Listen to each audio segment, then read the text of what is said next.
За сайн байцгаана уу. За өнгөрсөн 7 хоногт бол дэлхийн нийтэд бол маш том анхаарах үйл явдал болсон нь Иран, Израиль, Америкийн дайн болж үүнээс улбалж Ираны төрийн тэргүүн Аль Хаменей нас орсныг бид нар мэдж байгаа. За тэгвэл хөрөнгө оруулагч нар үүн дээр хэрхэн ажилласан бэ гэхээр өнгөрсөн 7 хоногийн 5 дахь өдөр 5183 та байсан алтны ханш нэгд өдөр нэгдэхдээ 5400 болж өсөлт хийсэн.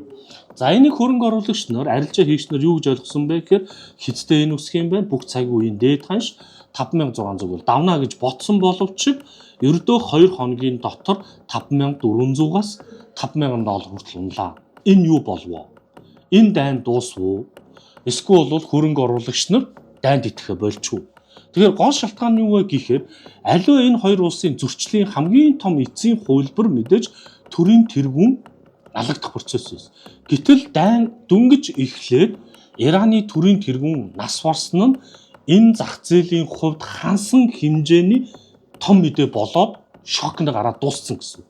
Тэгснээс улбаалаад Аль Хаменейг нас барснаас өөр одоо юу гэдгийг зах зээлд нөлөөлөх том үйл явдал болохгүй байсан учраас хөрөнгө оруулагч нар хөрөнгөө татснаас болж алтны ханш ерөөсөө 2 хоногийн дотор 400 доллар болт хийсэн байна.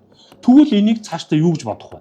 Мэдээж энэ дайны хамгийн том нөлөөлөх хүчин зүйлс бол Америкийн нэгдсэн улсын дараагийн томоохон дайралт хэрхэн явснаас хамаарч алтны ханш 5600 давах үгүй юу бол шийдэгдэх нэ.